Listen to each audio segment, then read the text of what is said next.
in your good neighbor Ford dealership for 75 years is a man named Tim Hale.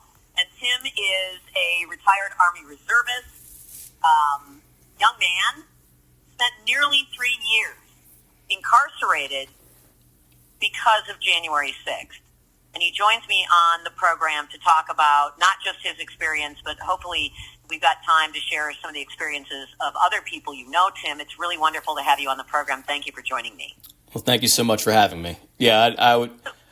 There's no shortage I could say about some of the other guys I was locked up with, so thank you for that. So nearly 3 years, and an enormous part of that in solitary confinement. So what did you do to get 3 years? And, was this awaiting a trial? Were you sentenced? How did this all go down for you?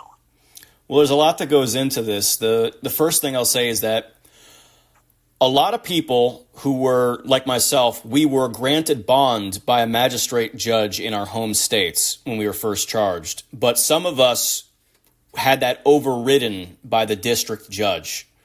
So my bond was actually overridden. Even though I was awarded bond by my magistrate, the government put a stay on it. And so I had to go to Washington, D.C., where a new bond hearing rejected it. So people like me, we ended up going into the D.C. jail, or what they call the D.C. gulag now. Some people got bond after that, and so they got to leave. But those who did not were in solitary confinement for 23 hours a day. And this was under the guise of COVID. So, I mean, in D.C. for quite a while, they were able to hide behind COVID restrictions and, health emergency and all that to keep us locked up. But what it really was just a way to punish Trump supporters. The warden for the jail was a known Trump hater. He ended up getting fired at some point because of his social media. But essentially, that was what it was. They were using COVID as a means of basically psychological torture. It was also a way to coerce people into taking plea deals because you couldn't do anything. Eventually, they did lighten up. I'll say that. There's a lot of disinformation that comes out of the jail by bad actors who want to, control the narrative. But eventually, it became 22 and 2. And then it was, we had 5.5 hours out. And then eventually it was out. Well, we were out for most of the day around the time that I left and went to prison. So that's the issue with that was the case with solitary. They used COVID. They used the COVID restriction to deny us religious services, to deny us access to our lawyers, to deny us access to our discovery, our evidence. Wow. You couldn't even get a haircut without, unless you agreed to get a vaccination. So I actually went 16 months without a haircut. I ended up looking like a caveman.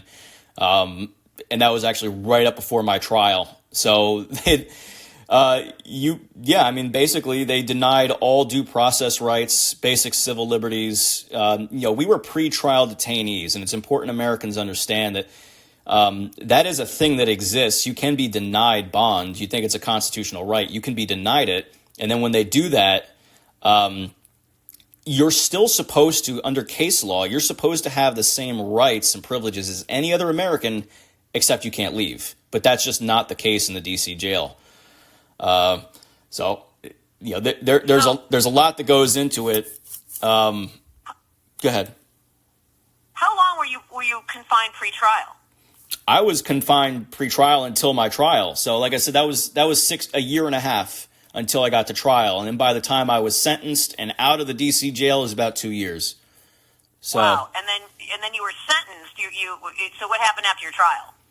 After my trial, there was a lot that went on. Eventually, I went to the prison on Fort Dix, which is ironically where I worked on in the Army. So that was interesting being on the other side of the fence there.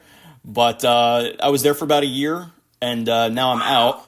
But I mean, the D.C. jail is crazy. We used to say it was a cross between a mental asylum and an FBI field office. It was full of informants working for the DOJ to sabotage our cases. That's really why they, denied us they denied us bond, is because they wanted to have patsies that they could sabotage the trials of.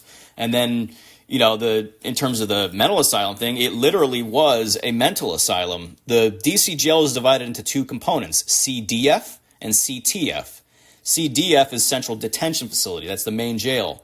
CTF is Central Treatment Facility. So when we first got to the DC jail, you could ask anybody who's in there, the cells, like every nook and crevice of those cells is caked with just human, we'll just say refuse. Yeah. It was cleared out. So it was unsanitary as well. Beyond doubt, there were human remains. I'm not going to be too vivid here, but there were things like that you just would not want anyone in any jail to be enduring. But the craziest thing is that they knew we would be there. Some of the guards were more honest than others, and they said they cleared those cells out for us weeks before January 6th even happened. Wow. And is that information that you can bring to an appeal? Probably not, because it's hearsay. But because I got that information from one of the guards who was, we'll just say, very, fair to us compared to most, I wouldn't want to risk their safety or their career. But that's a reality. And I know this, I can prove this through other means. There were, you're familiar, I'm sure now, with the 18 USC 1512 charge, the obstruction of an official proceeding. You got wrapped up on that. That was your one felony. My right? one felony. Obstructing an official proceeding. And they're using that now against Donald Trump after they got away with using it against us. Hopefully the Supreme Court tosses it out. But here's the kicker. Some informants in the D.C. jail got too big for their britches. They got a little too comfortable, and they confessed that they were actually caught in drug conspiracies in 2020. That's why they were really at the Capitol. And those are the same first defendants who had the 1512 charge upheld by the district court. So the first time the obstruction was upheld by the D.C. courts was for federal informants. So that kind of makes it look like this was all coordinated from the beginning. It sure does. So you have a guard that says they cleared out these jails. Apparently didn't clean them. Cleared out these cells for you guys, and then you were locked in these cells for 23 hours a day when you were in solitary. Correct. Yes. So. How could you clean yourself? Could you eat? I'm surprised somebody didn't get like sepsis. They might have. I ended up getting an ear infection that lasted for over a year because they refused to treat me. They didn't even know if it was bacterial or fungal.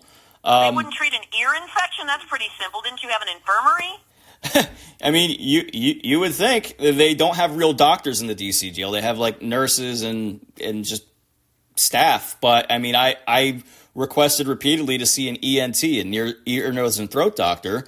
It was actually recommended by the specialist I saw there, and they denied it. And this actually was repeated in the BOP. So even when I was in prison, they were still doing this. They don't care. I was bleeding out of my ear, and I had partial hearing loss. So.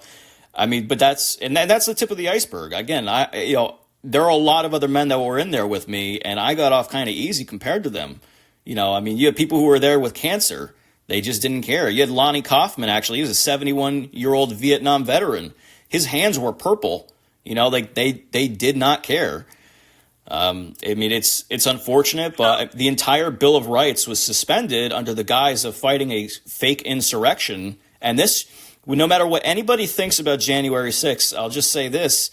It created a horrific legal precedent for prosecuting political opponents. They can do this to anyone now because there's precedent. Yeah, you said that this is, a violation of your constitutional rights. It's a violation of all, everybody's definition of human decency. So men with cancer couldn't get their cancer treatment? The one exception I'm aware of, I know that some of them were able to get transferred eventually to a medical facility. But I think even like with Scott Fairlamb, he had cancer, but he ended up, when he got sentenced, when he went to prison, he finally got sentenced and he was sent to a medical facility.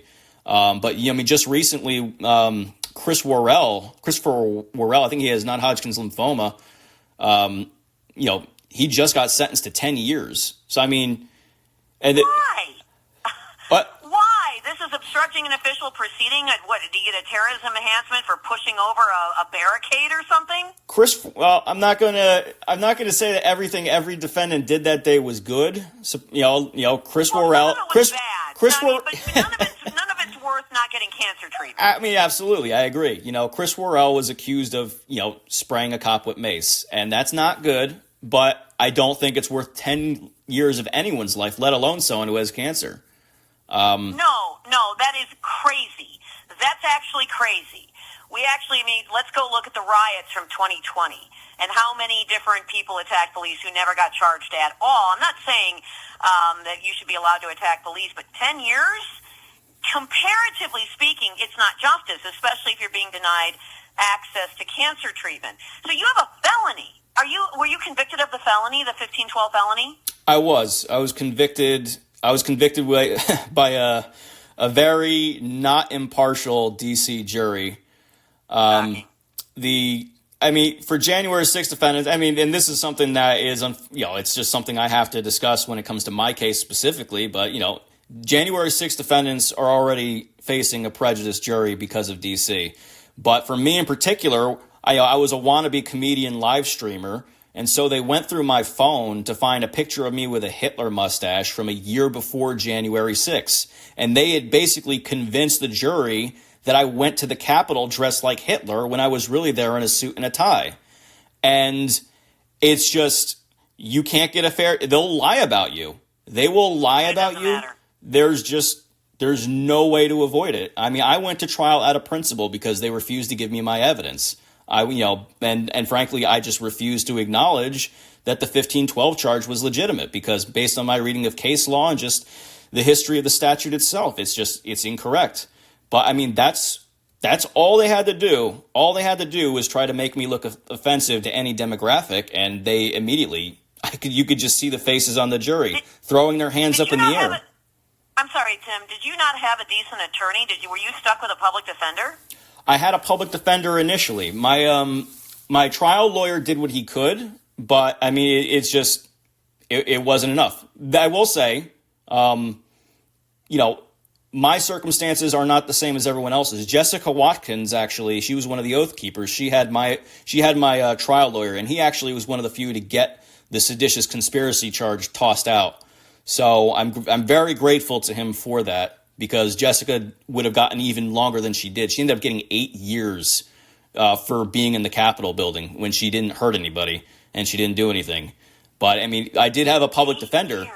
I had a public defender. And the horrible thing about these public defenders, unfortunately, they might be good under other circumstances. I don't know. But, we have definitive proof they were working with the prosecutor's office to screw over defendants. I had to fire my public defender because he was friends with the prosecutor who was trying to deny me bond. Yeah. Jessica Watkins, funny enough, her first public defender was actually the head of the public defender's office. I think her name was Shelley Peterson or something like that. And she was constantly telling Jessica Watkins that Trump supporters are all racist and that her own client tried to steal her vote from her. I'm like, how are you going to get a fair shot at trial with that? You can't. You just can't. So all of this, it seems to me, is grounds for appeal. I know 1512 is being taken by the Supreme Court. Is anybody, where would you have to appeal? The D.C. Court of Appeals? Would you have to go to the D.C. Circuit again? Yes. Well, yeah. Several of us, a lot of us are appealing our cases, but the problem is that these appeals take forever. And a lot of the appeals are actually, especially around the 1512 charge, they've actually been frozen. Like my appeal, I've never heard of this. I was in prison when I got the call that my appeal of the 1512 was frozen. So they froze my appeal pending the results of the Proud Boy trials and the situation with President Trump. So, and this is long before. Who's they? What's that? Who is they? Who's they who paused it? They, the court system? That's my understanding, is that the judges chose not to give a ruling because there were other cases contemporary or that they predicted to be temporary or predicted to be on the horizon that they just didn't want to tamper with. It's kind of how, for better or worse, it's kind of how this system seems to work is the judges know more behind the scenes about how things are going to play out. And that's how they determine what justice is going to look like. They have meetings behind closed doors. I'm not naming any judges specifically, but that just seems to be the case, especially with the appellate court where you have 3 judges on a panel instead of just 1. So, wow, I don't know what this is, Tim, but this sure isn't justice. I do appreciate the time. I wish I had more time to talk with you on the program today. Hopefully I can have you back on the show. Absolutely. And I'll just say, if anybody wants more information about the defendants or what they're going through, you can go to patriotfreedomproject.com. I would love to come back and talk to you again, because there's a lot of good men that I met in prison who are still languishing. So I hope you have a great day. Thank you so much, Tim. I appreciate you coming on the program. I'm in prayers for you and all of the others. patriotfreedomproject.com. We'll take a quick break.